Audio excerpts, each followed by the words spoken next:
আবার কেন ফিরে এলি? কি চাই তোর?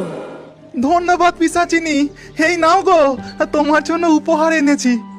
আমার জন্য উপহার?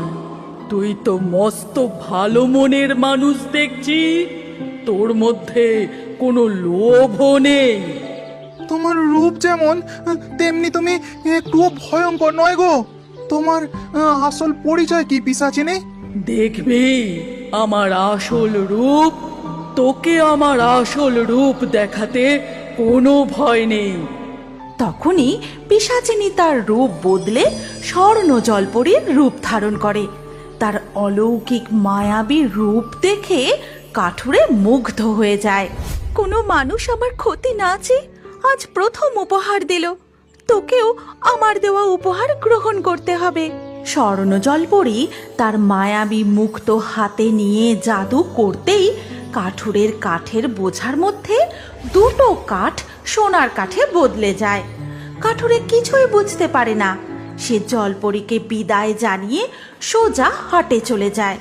তারপর কাশি বোসের দোকানের সামনে বোঝাটা নামিয়ে, কাশি বাবু, আজ অনেক ভালো কাঠ পেয়েছি, আজ আমাকে 5 পয়সা বেশি দেবেন বাবু। কাশি বোসের নজর সোজা গিয়ে পড়ে বাঁধা কাঠের বোঝার মধ্যে দুটো চকচকে উজ্জ্বল সোনালী বর্ণের কাঠের উপর। এই, তুই এই দুটো কাঠ কোথায় পেলি?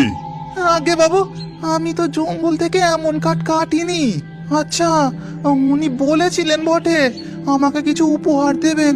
মনে হয় উনি জাদু করে এই দুটো কাঠ আমাকে উপহার দিয়েছেন।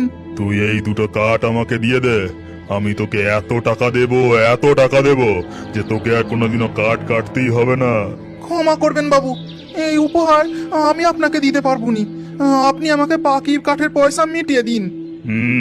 আচ্ছা, এটা না দিতে চাস তাহলে ওনার ঠিকানাটাই আমাকে দিয়ে যা, আর উনিও নিশ্চয়ই আমাকে উপহার দেবেন। সরল সাদাশীতে কাঠুরে কাশি বোসকে জঙ্গলের মধ্যে ওই স্বর্ণ জলপরীর ব্যাপারের সমস্ত ঘটনা বলে দেয়। তারপর কাঠুরেও কাঠ বিক্রি করার টাকা ও দুটো স্বর্ণ কাঠ নিয়ে বাড়ি ফিরে আসে।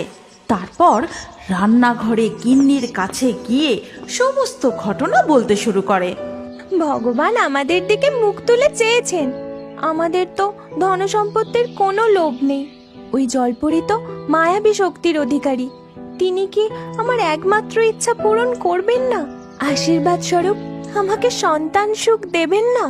তাহলে কাল যখন আমি কাঠ কাটতে যাব, তুমিও আমার সাথে যেও গো গিন্নি।